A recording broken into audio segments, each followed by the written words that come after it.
Hello friends, मेरा नाम है गजेंद्र राजपूत और आज का हमारा टॉपिक है डायबिटीज़ मेलाइटिस टाइप 2। इससे प्रीवियस वीडियो में हमने टाइप 1 किया था।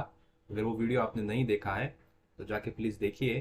तो स्टार्ट करते हैं डायबिटीज़ मेलाइटिस। और स्टार्ट करने से पहले अगर आप चैनल पर नए हैं तो प्लीज़ सब्सक्राइब करें, और पुराने हैं और सब्सक्राइब नहीं किया है तो भी सब्सक्राइब करें और अपने फ्रेंड्स तक ये वीडियो ज़रूर पहुँचाएं। स्टार्ट करते हैं।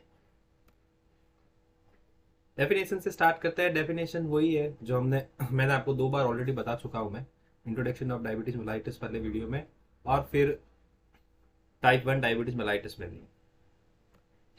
तो it is a group of metabolic disorder that is characterised by hypoglycaemia due to tissue resistance to the insulin. Tissue resistant होने की वजह से आपके बॉडी में ग्लूकोज का लेवल जो है वो बढ़ जाता है। उसको हम बोलते हैं कि ये टाइप 2 डायबिटीज मेलाइटिस है। कोई भी डायबिटीज होती है तो उसमें आपका ग्लूकोज का लेवल यानी कि शुगर लेवल जो है वो बढ़ जाता है ब्लड में। अलग अलग डायबिटीज में अलग अलग रीजन हो सकता है। जैसे टाइप 1 में आपका बीटा सेल का डिस्ट्रक्शन था, टाइप 2 में आपका इंसुलिन रेजिस्टेंस है, उसकी वजह से ये हाइपरग्लाइसीमिया हो रहा है, इसलिए ये टाइप 2 डायबिटीज मेलाइटिस है। ये non insulin dependent diabetes mellitus है। क्यों? क्योंकि ये न्यूट्रिशन, प्रॉपर डाइट, एक्सरसाइज और ओरल हाइपोग्लाइसेमिक एजेंट्स लेके इसको कंट्रोल किया जा सकता है। लेकिन कुछ केसेस में इंसुलिन भी देना पड़ सकता है। 90 to 95% अडल्ट ऑनसेट डीएम है, मतलब अडल्ट में ज़्यादा होती है। आफ्टर 30 ईयर्स ज़्यादा होती है ये, usually after 30 years. And obese patient जो है वो उसमें भी ज़्यादा होती है। रिस्क फैक्टर है। It is control by diet, exercise, weight control and require oral hypoglycaemic agents. लेकिन समटाइम इंसुलिन की भी नीड हो सकती है। ब्लड ग्लूकोज लेवल्स देख लेते हैं, क्योंकि हमें पता तो चलना चाहिए ना कि किस लेवल पे हम डायबिटिक बोलेंगे और किस लेवल पे हम नॉर्मल बोलेंगे। तो ये मैंने एक टेबल बनाई है। इसमें एफबीएस यानी कि फास्टिंग ब्लड शुगर का नॉर्मल लेवल लिखा है मैंने 70 to 110 mg पर DL. Pre diabetic 110 to 125 mg पर डीएल, और डायबिटिक का मोर देन 25 mg पर डीएल। प्री डायबिटिक क्या होता है? प्री डायबिटिक आपका अभी डायबिटीज नहीं हुआ है पेशेंट को, लेकिन अगर वो अपने डाइट पे, एक्सरसाइज पे, अपने वेट कंट्रोल पे अगर ध्यान नहीं देगा तो इन फ्यूचर 2 साल, 4 साल, 5 साल के बाद उसको डायबिटीज हो सकती है। तो अगर किसी का ब्लड शुगर लेवल 125 तक आ रहा है तो उसको अपने एक तो डाइट पे और दूसरा एक्सरसाइज वगैरह पे उसको ध्यान देना चाहिए, एक्सरसाइज वगैरह करनी चाहिए ताकि उसका शुगर लेवल जो है वो मेंटेन रहे। ये फास्टिंग ब्लड शुगर लेवल है, मतलब खाने से पहले का। रैंडम रैंडम ब्लड शुगर जब भी आप कभी भी कर सकते हैं।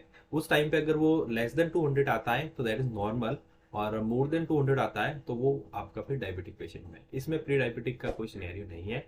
पोस्ट प्रांडियल यानी कि खाने के 2 घंटे बाद अगर हम ब्लड शुगर करते हैं और लेस देन 140 mg पर डीएल आता है, दैट्स मीन कि आपका इंसुलिन आपका शुगर लेवल जो है वो नॉर्मल है और आपको डायबिटीज नहीं है। लेकिन अगर 140 से 200 mg पर डीएल आ रहा है तो उसका मतलब है कि पेशेंट जो है वो प्री डायबिटिक है, मतलब इन फ्यूचर अभी 2-4 साल में उसको हो सकती है अगर वो अपने हेल्थ पे, अपनी डाइट पे, एक्सरसाइज पे ध्यान नहीं देगा। तो अगर मोर देन 200 mg पर डीएल है तब तो उसको हो ही गया है डायबिटीज। तो ये ब्लड ग्लूकोज लेवल्स थे। रिस्क फैक्टर्स की बात करते हैं कि कौन से रिस्क फैक्टर्स हैं जो कि डायबिटीज कर सकते हैं। तो ओबेसिटी मैंने आपको पहले बता दिया था, ओबेसिटी की वजह से हो सकता है। हेरिडिटरी कंडीशन है, अगर किसी की फैमिली में रन कर रहा है, जीन्स में ही है, तो वो भी एक रिस्क फैक्टर है। स्ट्रेस लेने से भी आपको डायबिटीज हो सकती है, और आजकल की जैसी हमारी लाइफ है, स्ट्रेस तो हमारी लाइफ में बहुत है। दूसरा है लाइफस्टाइल। अगर हम खाने पे ध्यान नहीं देंगे, डाइट नहीं कर रहे हैं, डाइट हमारी सही नहीं है, एक्सरसाइज नहीं कर रहे हैं, लाइफस्टाइल हमारा खराब है, जो कि ऑलमोस्ट सबका ही खराब है, इसलिए ऑलमोस्ट सबको ही डायबिटीज होती है, तो उसकी वजह से भी आपको डायबिटीज हो सकती है। अल्कोहल, ये भी आजकल बहुत चलन में है, लोग पार्टी के नाम पे बहुत ज़्यादा अल्कोहल यूज़ करते हैं, तो अल्कोहल की वजह से भी आपको डायबिटीज हो सकती है। एक्चुअली अल्कोहल जो है वो आपके पेनक्रियाज को भी, एक्यूट पेनक्रियाटाइटिस है जो पेनक्रियाज को भी अफेक्ट करता है, तो उसकी वजह से आपको डायबिटीज भी हो सकती है। सेकेंडरी डीएम किसी भी ड्रग कंडीशन वगैरह की, ड्रग की वजह से, या फिर मोस्टली तो ड्रग की वजह से ही होती है, उसकी वजह से, या कोई डिजीज कंडीशन की वजह से, जैसे क्यूसिंग सिंड्रोम। ये मैंने आपको इंट्रोडक्शन ऑफ डायबिटीज मेलाइटिस वाले वीडियो में ऑलरेडी बताया था। कि कैसे आपका ड्रग से हो सकता है, और फ्यूसिंग सिंड्रोम जिसमें कॉर्टिकोस्टेरॉइड बढ़ जाते हैं उसमें भी आपको आपको हाइपरग्लाइसीमिया हो सकता है और डायबिटीज हो सकता है। अब जो सबसे इंपॉर्टेंट पार्ट है हमारे इस पूरी वीडियो का, दैट इज पैथोफिजियोलॉजी। पैथोफिजियोलॉजी में ही हम इसके क्लिनिकल फीचर्स को भी डिस्कस कर लेंगे। तो जैसा कि हमने पिछले रिस्क फैक्टर्स देखे हैं, वो रिस्क फैक्टर्स ही हैं। आपके कॉजेस बोल दो या रिस्क फैक्टर बोल दो। तो कोई भी जेनेटिक कंडीशन है अगर पेशेंट में, जैसे मैंने हेरिडेटरी लिखवाया था, तो कोई भी अगर जेनेटिक कंडीशन है, ठीक है, या फिर कोई एनवायरमेंटल फैक्टर है,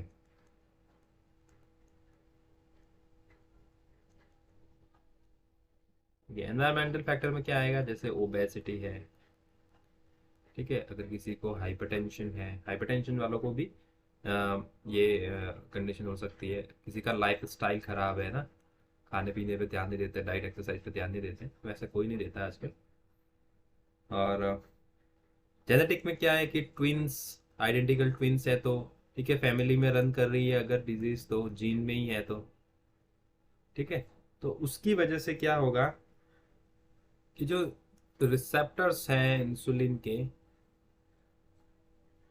जो भी मसल्स है हमारे, जो सेल्स है, टिश्यू है, उन पे जो इंसुलिन के रिसेप्टर्स होते हैं, उनकी जो सेंसिटिविटी है वो डिक्रीज हो जाती है, डिसेंसिटाइज हो जाते हैं। तो इंसुलिन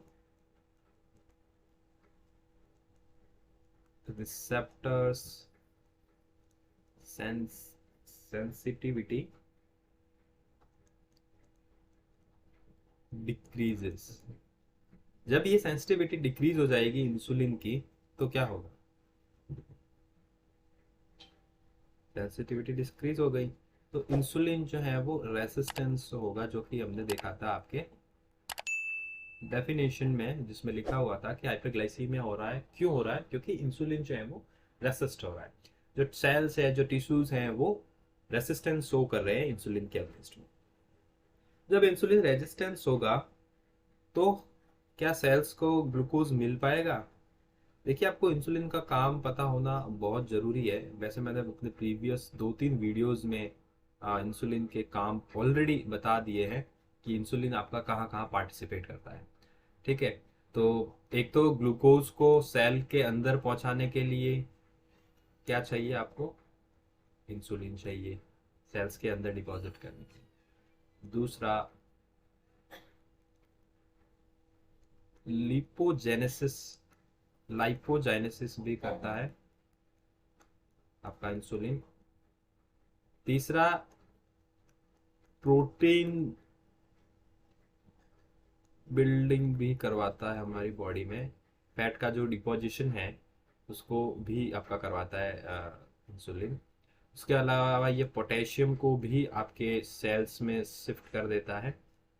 तो ये कुछ इसके काम हैं जो आपको पता होने चाहिए इंसुलिन के, तभी आप जो है वो इसको अच्छे से समझ पाएंगे।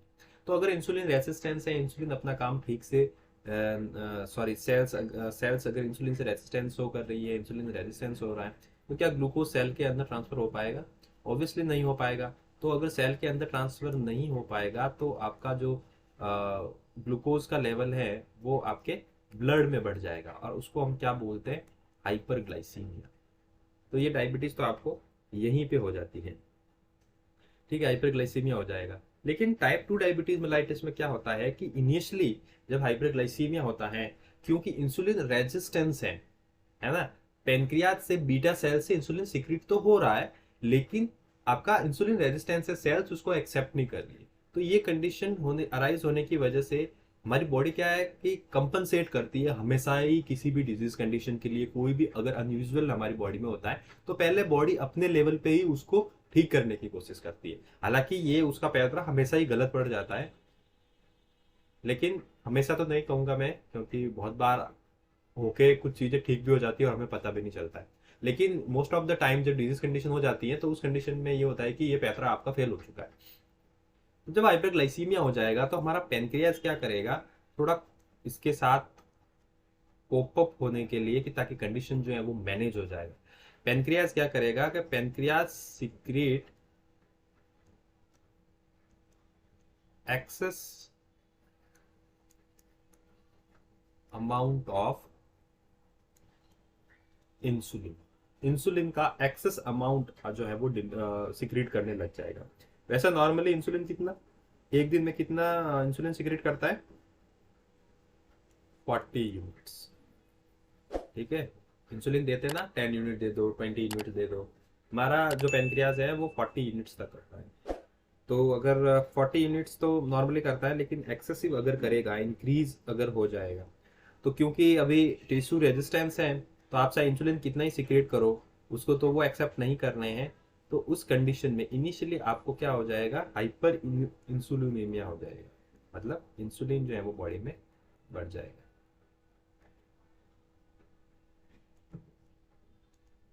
ठीक है, तो हाइपर इंसुलिनीमिया जब हो जाएगा तो इंसुलिन का कुछ काम है। वैसे इंसुलिन के काम पे कैसे ये वर्क करता है, कैसे ये रिलीज होता है, उस पर तो एक डेडिकेटेड वीडियो होना ही चाहिए, बनाना ही चाहिए। अगर आपने, वैसे तो बहुत सारे यूट्यूबर्स ने बनाया है, नर्सिंग कम्पिटेटिव एग्जाम में तो किसी ने नहीं बनाया है, लेकिन अदर जो है टीचर जो है उन्होंने बनाया हुआ है। अगर आप चाहें तो वो जाके देखिए, उसमें पूरा प्रॉपर तरीके से बताया हुआ है कि कैसे आपका इंसुलिन सीक्रेट होता है और कौन कौन से काम कैसे कैसे होते हैं। अगर आप चाहते हैं मैं बनाऊं तो आप मुझे कमेंट बॉक्स में बता दीजिए, तो मैं भी बना दूंगा। तो इंसुलिन का काम मैंने आपको वैसे इधर बता दिया है, लेकिन ये किस तरीके से होता है वो यहाँ इस वीडियो में हम डिस्कस नहीं कर सकते, उसके लिए तो एक अलग से टॉपिक ही होना चाहिए। तो हाइपर इंसुलिनीमिया जब होगा तो इंसुलिन के कुछ काम जो है वो बढ़ जाएंगे। ठीक है, तो क्या बढ़ जाएगा, देखो मैंने उसमें एक लाइपोजेनेसिस का पॉइंट भी लिखा है कि इंसुलिन का काम है लाइपोजेनेसिस का। तो लाइपोजेनेसिस क्या होता है, फैट का बनना। तो अगर फैट ज्यादा बनेगा बॉडी में, लिपिड्स अगर बॉडी में ज्यादा होंगे तो हाइपरलिपिडीमिया हो जाएगा। जब लिपिड्स बॉडी में बढ़ जाते हैं तो पेशेंट जो है वो मोर प्रोन हो जाता है आपके कार्डियोवैस्कुलर डिजीज के लिए। तो ये कार्डियोवैस्कुलर डिजीज कंडीशंस जो हैं वो भी अराइज हो सकती है पेशेंट में। ठीक है, उसके अलावा जब एक्स्ट्रा डिपॉजिट होगा अगर ये फैट और ये वगैरह अगर बॉडी में, तो आपका हाइपरटेंशन की कंडीशन भी होगी। क्योंकि फैट डिपॉजिट अगर आपके ब्लड वेसल्स में अगर फैट डिपॉजिट हो रहा है, तो जो अंदर ब्लड है जिनको पहले इनफ अमाउंट मतलब इनफ स्पेस मिल रहा था ट्रैवल करने के लिए, क्योंकि अब ये फैट का डिपोजिशन हो रहा है इन ब्लड वेसल्स पे, तो वो इनफ स्पेस जो है जो पहले मिलता था वो अब नहीं मिल पाएगा। उसकी वजह से प्रेशर जो है वो इंक्रीज हो जाएगा। और आर्टरीज में जो प्रेशर चेक करते हैं हम ब्लड का, उसी को हम क्या बोलते हैं, ब्लड प्रेशर बोलते हैं। तो हमें यूजुअली ब्लड प्रेशर जो है वो हाई देखने को मिलेगा, तो हाइपरटेंशन जो है वो पेशेंट को हो जाएगा। ठीक है, उसके अलावा सेंट्रल ओबेसिटी भी एक सिम्टम है, वो भी हमें देखने को मिलेगा।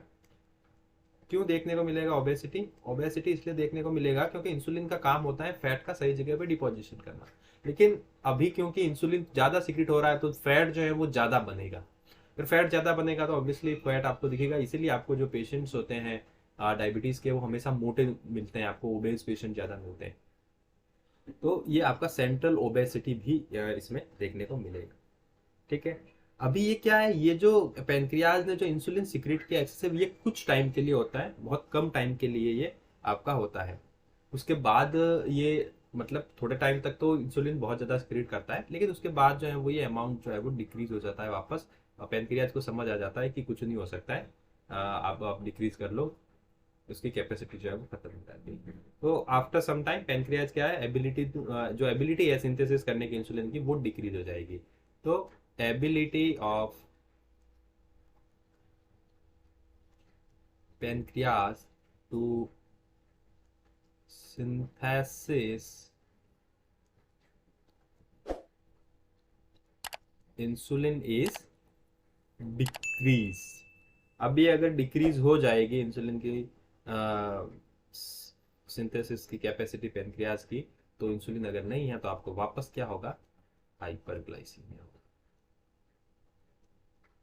इसलिए आपको पहले से ही हेल्थ पे ध्यान देना है।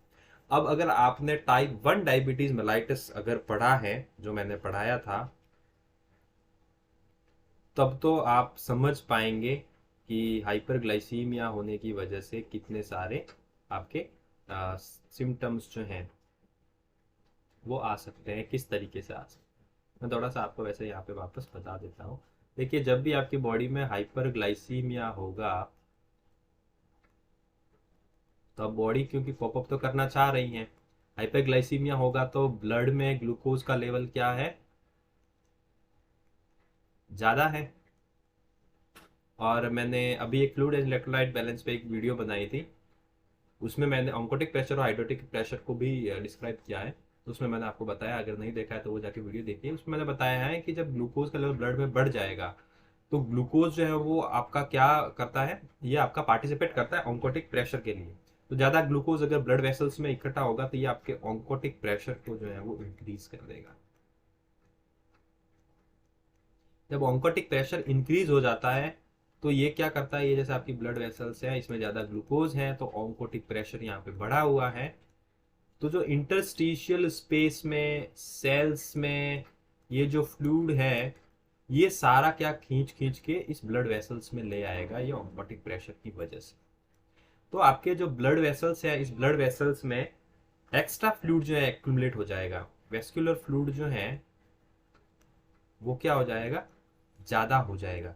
फिर वेस्कुलर फ्लूइड ज़्यादा होगा तो आपकी किडनी तक फिल्ट्रेशन के लिए ज़्यादा पहुंचेगा और आपकी किडनी जो है वो यूरिन आउटपुट को बढ़ा देगी। ठीक है, अब आपका यूरिन आउटपुट अगर बढ़ेगा तो पेशेंट को क्या होगा, पॉलीयूरिया होगा। ठीक है, अब पॉलीयूरिया हो रहा है तो फ्लूइड सारा बाहर जा रहा है, सेल्स से निकल निकल के फ्लूइड बाहर जा रहा है, तो आपको क्या हो जाएगा, डिहाइड्रेशन हो जाएगा। अब डिहाइड्रेशन होगा, हमारे हाइपोथैलेमस को पता चलेगा। हाइपोथैलेमस को कैसे पता चलेगा, ऑस्मोल आपका जब ब्लड में या आपकी बॉडी में जब हाइड्रेशन कम हो जाता है, फ्लूइड कम हो जाता है, तो हमारी बॉडी में जो ऑस्मो रिसेप्टर्स होते हैं वो आपके सिग्नल पहुंचा देते हैं आपके हाइपोथैलेमस तक, और वहां से आपका एक्टिवेट हो जाता है आपका थ्रस्ट सेंटर और पेशेंट को प्यास लगने लग जाती है, तो पॉलीडिप्सिया आपको होने लग जाएगी। ठीक है, इन सब के बीच में जब आपका ग्लूकोज का डिमांड पूरा नहीं हो रहा है सेल्स तक, तो आपका हाइपोथैलेमस जो है वो क्या करेगा, आपके हंगर सेंटर को भी एक्टिवेट कर देगा ताकि आप ज़्यादा भूख लगे और ज़्यादा ग्लूकोज बने। लेकिन हाइपोथैलेमस को ये नहीं बताएं कि आपका इंसुलिन नहीं है, उसकी वजह से हाइपरग्लाइसीमिया हो रहा है। तो वो कॉप अप करने के लिए आपका हंगर सेंटर को एक्टिवेट करेगा और पेशेंट को हंगर बढ़ जाएगी और पेशेंट को वो पॉलीफेजिया। ठीक है, अब अगर ब्लड में एक्स्ट्रा ग्लूकोज प्रेजेंट है आपके, तो ये क्या है ना, जगह जगह जाके डिपॉजिट होना शुरू कर देता है। तो कुछ अमाउंट में आपका ग्लूकोज जो है वो थ्रू दी यूरिन भी निकलेगा, उसको हम क्या बोलते हैं, ग्लाइकोसूरिया। ठीक है, ये भी हो गया। नेक्स्ट क्या है कि आपका ग्लूकोज जो है वो जो नर्व सेल्स है हमारे उसको भी डैमेज करता है। उसकी वजह से आपका जो कोई वूंड अगर हो रखा है पेशेंट में कहीं पे, तो जो वूंड का जो हीलिंग है वो भी स्लो हो जाएगा, तो स्लो वूंड हीलिंग। उसके अलावा मैंने टाइप 1 डायबिटीज मेलाइटिस में एक सिम्टम और बताया था, ये आपके जो रेटिना है आपके आईज में, उसके पे भी जाके डिपॉजिट हो जाता है, तो आपको रेटिनोपैथी भी हो सकती है, आपको न्यूरोपैथी भी हो सकती है, आपको नेफ्रोपैथी भी हो सकती है। जहां जहां जाके ये डिपॉजिट होगा उस चीज से रिलेटेड आपको प्रॉब्लम हो सकती है। बहुत सारे ऐसे सिम्टम्स हैं। तो ये ओवरऑल थी इसकी पैथोफिजियोलॉजी, और कैसे इसके सिम्टम्स आते हैं वो भी मैंने आपको जो है वो अच्छे से बता दिए हैं। आप टाइप 1 डायबिटीज मेलाइटिस भी जाके एक बार जरूर देखें, क्योंकि ये दोनों इंटरलिंक है, ज़्यादा फर्क नहीं है, दोनों में लगभग सेम है।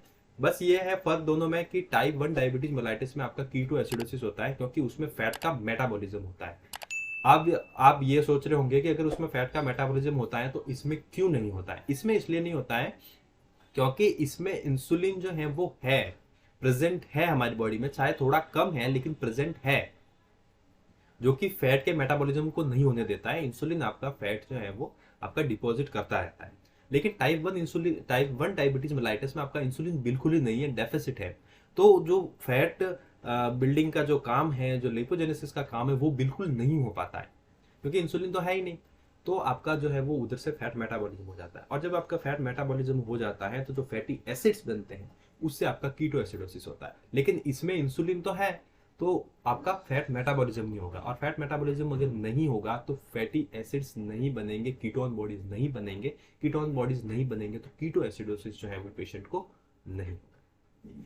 ठीक है, नेक्स्ट चलते हैं, अब बात करते हैं इसके क्लिनिकल फीचर्स की। वैसे मैंने आपको पैथोफिजियोलॉजी में एक्सप्लेन कर दिया है। पॉलीयूरिया होगा, पॉलीडीजिया होगा, पॉलीडिप्सिया होगा, डिहाइड्रेशन होगा, fatigue and weakness. All obviously अगर पेशेंट्स के सेल्स को ग्लूकोज नहीं मिल रहा है तो आपको वीकनेस तो होगी ही।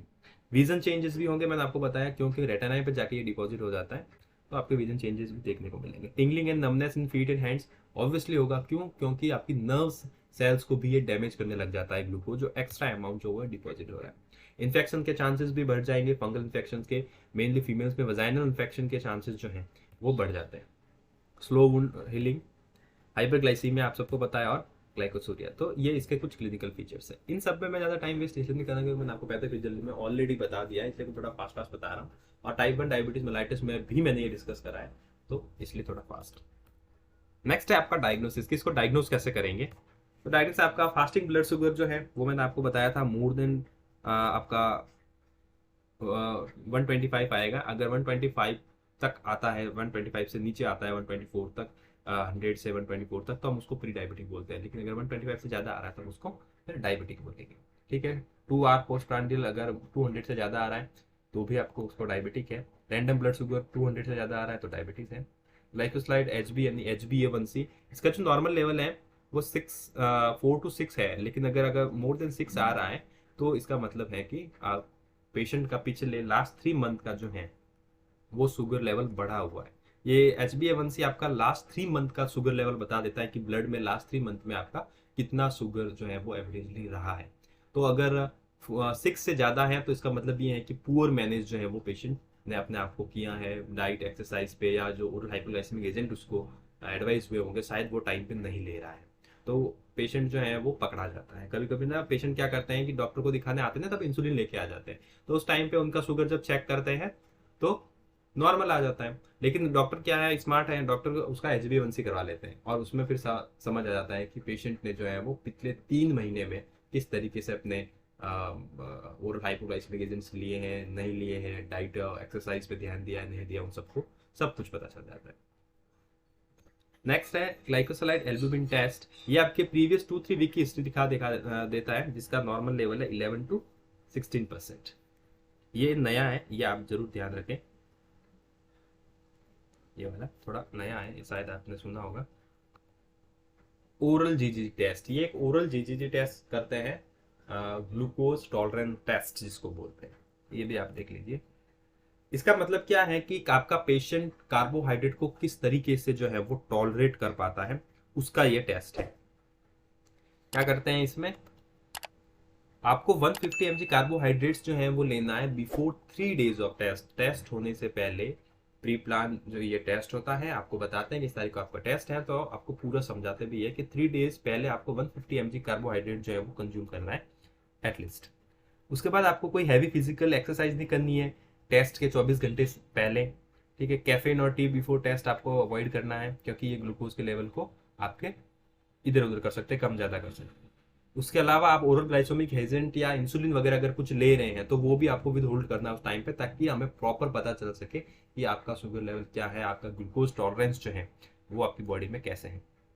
NPO रखना 8 to 10 आवर्स तक, ठीक है, ताकि आपको सही रीडिंग मिले। और वाटर जो है वो ऑनली अलाउ करते हैं। कैसे करते हैं ये टेस्ट, आपका फर्स्ट ब्लड सैंपल जो है वो लिया जाता है मॉर्निंग में 8 बजे। ठीक है। उसके बाद आपका ये 0 सैंपल बोलते हैं इसको। उसके बाद आपका 5 to 10 मिनट में आपको 75 mg जो है वो ग्लूकोज देते हैं, ये अकॉर्डिंग टू WHO ये आपका है। ठीक है। वैसे 100 दे देते हैं, लेकिन अकॉर्डिंग टू WHO ये 75 mg। ठीक है। तो जैसे ही आपका फर्स्ट ब्लड सैंपल लेते हैं 8 बजे, उसके बाद आपको 75 mg जो है वो कार्बोहाइड्रेट देते हैं। उसके बाद क्या करते हैं, उसके 30 मिनट बाद आपका सैंपल जो है वो लेते हैं, यानी कि 8:30 पे आपका वापस सैंपल लेते हैं। फर्स्ट सैंपल के 30 मिनट बाद आपका वापस सैंपल लेते हैं, और ईच 30 मिनट अपार्ट में आपका सैंपल जो है वो 2 आवर्स तक लिए जाते हैं। पहले आपका 8 AM पे लेंगे 0 सैंपल, लेने के बाद आपको 5 से 10 मिनट में 75 mg जो है वो आपको कार्बोहाइड्रेट दिया जाएगा, आप ग्लूकोज और दिया जाएगा, आप वो लीजिए। उसके फिर मतलब फर्स्ट सैंपल के फिर 30 मिनट बाद आपका 8:30 पे आपका एक और सैंपल लिया जाएगा, और ईच 30 मिनट में आपका ब्लड सैंपल लिए जाएंगे 2 आवर्स के लिए। उसके बाद क्या रीडिंग आती है कि कब आप कितना आपका नॉर्मल है, कितना आपका टेस्ट रिजल्ट जो है वो क्या है। तो अगर जीरो आर यानी कि जब आपका सैंपल लिया मॉर्निंग में फर्स्ट वाला, अगर उस टाइम पे 125 mg पर DL से अगर कम है तो वो आपका नॉर्मल है, इतना आपका आएगा। 1 आवर पे जो सैंपल लिया है आपका, जैसे 8 बजे लिया था, फिर 8:30 पे लिया, उसके फिर 9 बजे वापस लिया होगा, क्योंकि 30 मिनट अपार्ट तक ले रहे हैं 2 आवर्स तक, तो 9 बजे जो सैंपल लिया होगा उसमें अगर 180 mg से अगर कम आ रहा है तो दैट्स मीन कि आपका ग्लूकोज टॉलरेंस जो है वो सही है। और 2 आवर के बाद जो सैंपल ले रहे हैं उसमें अगर लेस देन 200 आ रहा है तो मतलब कि आपका ग्लूकोज टॉलरेंस सही है। अब नॉर्मल क्या होगा, अगर जो 0 आवर पे लिया है उसमें 125 mg से ज़्यादा आ गया तो मतलब आप डायबिटिक हो सकते हैं। अगर जो 1 आवर पर जो सैंपल लिया था उसमें अगर 180 से ज़्यादा आ गया तो मतलब आप डायबिटिक हैं। और अगर जो 2 घंटे बाद लिया उसमें भी आपको 200 से ज़्यादा आ गया, दैट्स मीन कि आप डायबिटिक हैं। तो ये आपका टॉलरेंस टेस्ट है कि कैसे आपकी बॉडी जो है वो ग्लूकोज को टॉलरेट कर रही है। वैसे ये आपका गैस्ट्रिशनल डायबिटीज मेलाइटिस में भी गैस्ट्रिशनल डायबिटीज मेलाइटिस में करते हैं मोस्टली। मैनेजमेंट की बात करते हैं तो डाइट एंड न्यूट्रिशन मैंने टाइप 1 में भी बताया था, वही है सेम इसमें भी। रेशो है इसमें कार्बोहाइड्रेट का और प्रोटीन, फैट का और प्रोटीन का। तो आपको कार्बोहाइड्रेट का रेशो कितना रखना है, 50 to 60% तक आपके डाइट में कार्बोहाइड्रेट होना चाहिए, 20 to 30% फैट होना चाहिए और प्रोटीन होना चाहिए 10 to 20% तक। ठीक है। To control total calorie intake to maintain weight, आपको कैलोरी भी जो है वो कंट्रोल में रखनी है ताकि आपका जो टोटल वेट है वो भी आपका मेंटेन रहे। ग्लाइसेमिक इंडेक्स के अकॉर्डिंग जो है वो आपको अपना फूड जो है वो चूज करना है, डाइट जो है वो आपको चूज करनी है। ग्लाइसेमिक इंडेक्स क्या होता है, ग्लाइसेमिक इंडेक्स का मतलब है कि कौन सा फूड से आपका ग्लूकोज लेवल ज्यादा बढ़ जाता है और कौन से फूड से आपका ग्लूकोज लेवल जो है वो कम बढ़ता है। तो आपको वो सारी चीजें लेनी है जो खाने से आपका ग्लूकोज जो है वो कम बढ़े। देखिए कोई भी चीज आप खाएंगे तो ग्लूकोज तो बढ़ेगा ही, लेकिन कुछ चीजें ऐसी हैं जो ग्लूकोज को ज्यादा बढ़ा देती है, उसमें ज्यादा कार्ब्स होते हैं, और कुछ चीजें ऐसी होती है जो आपके ग्लूकोज को इतना फास्टली नहीं बढ़ाते हैं। तो वो कौन कौन सी चीजें हैं, हाई ग्लाइसेमिक इंडेक्स वाले फूड जो है वो सारे आपको अवॉइड करने हैं, पोटैटो, राइस, आइसक्रीम, वाटरमेलन, लीची एक्सेट्रा, ये सब आपको जो है वो अवॉइड करनी है। लो ग्लाइसेमिक इंडेक्स वाले फ्रूट जो है वो आपको लेने हैं, जैसे broccoli, brown rice, apple, pear, orange, skim milk, yoghurt etcetera, ये सारे आपको लेने होते हैं। तो आप एडवाइज कर सकते हैं पेशेंट्स को कि आप ये जो है वो आप लें। नेक्स्ट है एक्सरसाइज। एक्सरसाइज बहुत जरूरी है, चाहे आप डायबिटिक हैं चाहे नहीं है, एक्सरसाइज तो बहुत जरूरी है, आप सबको करनी चाहिए। वैसे मैं खुद नहीं करता हूँ लेकिन मैं आपको बता रहा हूँ, बट करनी चाहिए आपको भी। मुझे भी करनी चाहिए, मैं भी कोशिश करूंगा कि एक्सरसाइज की जाए। वॉकिंग जो है वो सेफेस्ट एक्सरसाइज है, स्विमिंग, साइकिलिंग भी कर सकते हैं डायबिटिक के लिए। 15 ग्राम एक्स्ट्रा कार्बोहाइड्रेट, वो जो मैंने आपको टाइप 1 डायबिटीज मिलेट में ऑलरेडी बता दिया है, फिर भी यहाँ पे आपको वापस रिमाइंड करवा देता हूँ। ये 15 ग्राम एक्स्ट्रा कार्बोहाइड्रेट लेना है अगर आप एक्सरसाइज करते हैं उससे पहले। तो blood glucose level before, during, after exercise check करते रहना है ताकि ऐसा ना हो कि आप हाइपोग्लाइसीमिया में चले जाए। Insulin should not be injected in the area of a body that will be exercised following insulin injection because exercise absorption increase absorption of insulin। उस एरिया, बॉडी के उस एरिया में आपको इंसुलिन नहीं लेना है जो आप एक्सरसाइज करने वाले। मान लीजिए आपने जो है वो डेल्टोइड मसल में आपका इंसुलिन लिया, उसके बाद आप उसी हैंड में आप एक्सरसाइज कर रहे हैं, तो एक्सरसाइज से क्या होता है कि इंसुलिन का अब्जॉर्प्शन जो है वो फास्ट हो जाता है। तो आपका इंसुलिन अगर अब्जॉर्प्शन फास्ट होगा तो आपका हाइपोग्लाइसीमिया होने के चांसेस जो है वो बढ़ जाएंगे। तो जिस बॉडी पार्ट में आप इंसुलिन ले रहे हैं उसको जल्दी से एक्सरसाइज नहीं करवानी है, थोड़ा टाइम लेना। ठीक है, इंसुलिन। ठीक है, ये टाइप 1 डायबिटीज मेलाइटिस के लिए मेनली यूज करते हैं। टाइप 2 के लिए जब oral hypoglycaemic agent, exercise, diet से आपका कुछ नहीं हो पाता है तभी आपको इंसुलिन जो है वो एडवाइस करते हैं। कौन कौन से एरियाज में इंसुलिन हम दे सकते हैं, तो अब्डोमेन में दे सकते हैं, आर्म में दे सकते हैं, आर्म में पोस्टीरियर सरफेस पे देना है, थाई पे भी दे सकते हैं, एंटीरियर सरफेस पे और हिप्स पे भी दे सकते हैं। मोस्ट कॉमन साइट जो है वो अब्डोमेन है, ये एग्जाम में क्वेश्चन आता रहता है तो ये आपको याद रखना है। Most common site insulin injection की जो है वो अब्डोमेन है। रेगुलर इंसुलिन एकमात्र ऐसा इंसुलिन है जो आईवी दे सकते हैं, ये आप ध्यान रखना है। रेगुलर इंसुलिन ही एकमात्र ऐसा इंसुलिन है जिसको हम आईवी दे सकते हैं, बाकी कोई भी इंसुलिन को हम आईवी नहीं देते हैं। ये कॉम्पिटिटिव एग्जाम का क्वेश्चन है, आता है, आया है, आ भी रहा है और हमेशा आएगा। ये है टाइप ऑफ इंसुलिन का पूरा टेबल। आप चाहे तो इसका स्क्रीनशॉट ले सकते हैं और चाहे कि आप ले ही लीजिए। ये बहुत काम की चीज़ है। ये आप जब हॉस्पिटल सेटिंग में काम करोगे तो आपको ये बहुत यूजफुल होगा। और ऐसा नहीं है कि आपका पास कोई पेशेंट नहीं आएगा, आपका चाहे कोई भी वार्ड हो, चाहे आप एंडो का वार्ड हो चाहे ना हो, आपको डायबिटिक पेशेंट हमेशा ही मिलेगा आपके वार्ड में, चाहे आप किसी भी डिपार्टमेंट में हैं। दूसरा, इसका आप अगर आप मेडिकल प्रोफेशन में हैं तो आपको इसका नॉलेज जरूर होना चाहिए, क्योंकि अगर आपको कोई पूछ भी ले, आपके घर के आसपास के लोग भी अगर पूछ ले तो भी आप बता सकते हैं उनको। क्यों? क्योंकि डायबिटीज जो है वो आजकल बहुत ही कॉमन चीज हो गई है। हर घर में आपको एक पेशेंट जो है वो डायबिटीज का मिल जाता है। अगर किसी घर में नहीं है तो ये बहुत अच्छी बात है, लेकिन आपको हर घर में एक पेशेंट जो है वो डायबिटीज का जरूर मिल जाएगा। तो इंसुलिन आपका फर्स्ट जो है वो रैपिड एक्टिंग इंसुलिन है, जो कि जल्दी से काम करता है। जैसे लिस्प्रो है, एस्पार्ट है, इनका जो अपीरियंस है, जो वाइल में जो ये दिखते हैं तो एकदम क्लियर दिखते हैं आपको।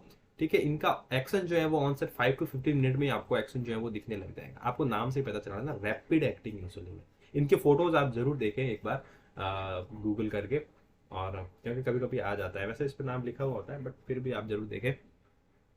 पीक पे जो इनका एक्शन होता है वो होता है 1 to 1.5 आवर्स। जब आप देते हैं उसके 1 to 1.5 आवर्स बाद आपको पीक एक्शन पे होगा, और इसका जो एक्शन है वो 2 to 4 आवर तक आपका ड्यूरेशन जो है वो चलता रहता है। दूसरा टाइप है शॉर्ट एक्टिंग इंसुलिन, जैसे कि आपका रेगुलर इंसुलिन। इसका भी अपीयरेंस जो है वो क्लियर है। इसका ऑनसेट एक्शन जो है वो 30 to 60 मिनट में आ जाता है। 2 to 4 आवर तक ये पीक पे रहता है, और उसके बाद 6 to 8 आवर्स तक इसका मतलब असर रहता है, लेकिन पीक पे ये 2 to 4 आवर्स में आ जाता है। पीक मतलब इसका हाईएस्ट जो एक्ट करने का जो लेवल है, जहां पे ये सबसे ज्यादा फास्ट एक्ट करेगा, वो है आपका 2 to 4 आवर। तीसरा है इंटरमीडिएट एक्टिंग इंसुलिन, जैसे कि आपका एनपीएस। उसका अपीयरेंस आपका क्लाउडी होता है, और इसका एक्शन शुरू होता है आपका 2 to 4 आवर्स पे आपका ऑन सेट यानी कि स्टार्ट होता है। फिर 4 to 12 आवर्स में ये पीक पे होता है, और 16 to 20 आवर्स तक इसका जो है वो असर रहता है। तो ये वाला इंसुलिन हम मोस्टली नाइट में देते हैं, ताकि होल नाइट तक जो है वो आपका शुगर का लेवल जो है वो मेंटेन रहे। फोर्थ है लॉन्ग एक्टिंग इंसुलिन। इसका भी क्लियर अपीयरेंस होता है। आपका एग्जांपल है ग्लैर्जिन। इसका जो ऑनसेट एक्शन शुरू होता है वो 6 to 8 आवर्स में होता है, मतलब जब आप लगाएंगे उसके 6 to 8 आवर्स में इसका एक्शन शुरू होगा। फिर 12 to 16 आवर्स है, ये मैंने 6 आवर्स गलत लिख लिया, 12 to 16 आवर तक ये पीक में रहता है, और 20 to 30 आवर तक इसका जो है वो परफेक्ट रहता है। दूसरा, ग्लाइसिन जो है वो कभी किसी भी दूसरे इंसुलिन के साथ मिक्स नहीं करते हैं। आप रेगुलर और एनपीएच को मिक्स कर सकते हैं। ठीक है, तो ये था आपका इंसुलिन का, इसका आप स्क्रीनशॉट जरूर लें। अब बात करते हैं ओरल हाइपोग्लाइसेमिक एजेंट्स की। बहुत सारे पेशेंट डायबिटिक के हैं अपने आसपास में, तो आप सब लोगों ने इस ड्रग के बारे में जरूर सुना होगा। फर्स्ट है आपकी सल्फोनाइल यूरिया। ये क्या करती है? ये आपके पेनक्रियाज की जो इंसुलिन सिक्रीट करने की जो कैपेसिटी है उसको स्टिमुलेट करती है। अगर इंसुलिन कम सिक्रीट हो रहा है तो ये देने से आपका थोड़ा जो है वो बढ़ जाएगा। एग्जाम्पल कौन सा है इसके? ग्लेमिफ्राइड और ग्लिपिजाइड, आपने सुना होगा नाम अभी। सेकंड है मेग्लिटिनाइड्स। ये भी स्टिमुलेट करती हैं आपके पेनक्रियाज को मूव इंसुलिन सिक्रीट करने के लिए। इसके एग्जाम्पल भी मैंने लिखे हैं, नाइट्रोग्लिनाइड और एफेग्लिनाइड। नेक्स्ट है आपके वाइगुनाइड्स। ये तो आप सब लोगों ने सुना ही होगा। ये हेपेटिक ग्लूकोज प्रोडक्शन को आपका डिक्रीज कर देती है, और टिश्यू से ग्लूकोज अपटेक को बढ़ाती है, मतलब जो रेजिस्टेंस हो रहा है उसको कम करती है। मेटफॉर्मिन बहुत पेशेंट को चलती है, ये बहुत पेशेंट को चलती है, लगभग सबको ही चलती है। अल्फा ग्लाइकोसिडेज इनहिबिटर, ये आपके delay carbohydrate digestion and absorption, so decrease post prandial rise in blood glucose level. आपका कार्बोहाइड्रेट के डाइजेशन को थोड़ा डिले करती है, ठीक है, ताकि आपका पोस्ट प्रांडियल जो राइज है, मतलब खाने के 2 घंटे बाद जो इंसुलिन शुगर जो बढ़ जाता है उसको ये थोड़ा आपका कंट्रोल में करती है। एकार्बोस, मेग्लिटिलॉल, ये आपका है, ठीक है। या जॉलिडिडियंस, जिसको हम ग्लिटाजॉइंस भी बोलते हैं, ये आपके इंसुलिन रेजिस्टेंस, जो रेजिस्टेंस शो हो रहे हैं इंसुलिन के अगेंस्ट में टिश्यूज का, उसको डिक्रीज करते हैं। ठीक है, पियोग्लिटाजॉन और रोसिग्लिटाजॉन ये इसके एग्जाम्पल्स है। इसका भी आप स्क्रीनशॉट ले सकते हैं, क्योंकि इसमें मैंने एक शॉर्ट में थोड़ा सा बता दिया है कि किसका क्या काम है। अगर आपको कोई पूछ ले तो आपको पता होना चाहिए कि इसका क्या काम है। तो थैंक यू फॉर वॉचिंग, इतना ही था। और शायद मैंने ये थोड़ा फास्ट में करवा दिया है, बट ठीक है, क्योंकि ऑब्वियसली टाइप 1 डायबिटीज मेलाइटस में भी कुछ सिमिलर ही था आपके जैसे, साइन एंड सिम्टम्स सिमिलर थे, पैथोफिजियो भी कुछ कुछ सिमिलर है, ठीक है, डाइट एक्सरसाइज वगैरह भी सिमिलर है, फिर इंसुलिन भी सिमिलर है। तो इतना टाइम इसमें नहीं लेना चाहिए। लेकिन मैं आपको एडवाइस करूंगा कि आप टाइप 1 वाला जरूर जाके देखें, ताकि आपको जो है वो लिंक बना रहे। उससे पहले इंट्रोडक्शन वाला भी देखें, ताकि इंट्रोडक्शन पे टाइप 1 टाइप 2 पर एक लिंक बना रहेगा। इसके बाद मैं एक नेक्स्ट वीडियो हम लेके आऊँगा इसके कॉम्प्लिकेशन पे, जिसमें डायबिटिक कीटोएसिडोसिस भी डिस्कस करेंगे, एक दो और है वो भी डिस्कस करेंगे। तो अब इसको आपकी जिम्मेदारी है कि इसको थोड़ा लाइक शेयर किया जाए और चैनल को सब्सक्राइब भी किया जाए, दोस्तों तक पहुंचाओ। क्योंकि मैं देख रहा हूँ पिछले कुछ दिनों में बहुत ही कम व्यूज़ आ रहे हैं। पहले तो वैसे व्यूज़ का मुझे इतना लालच नहीं है, लेकिन अगर नीडी लोगों तक पहुंच जाए तो वही मेरे लिए बहुत है। तो उनको उसको उन तक पहुंचाइए आप, और सपोर्ट कीजिए थोड़ा, और कमेंट करके ज़रूर बताएं कि आपको ये कैसा लगा। और हाँ, कोई टॉपिक जो आप पढ़ना चाहते हो तो वो भी प्लीज़ मुझे ज़रूर बताइए आप कमेंट करके, ताकि मैं नेक्स्ट वीडियो जो है वो उस पर बना सकूँ। तो थैंक यू ऑल।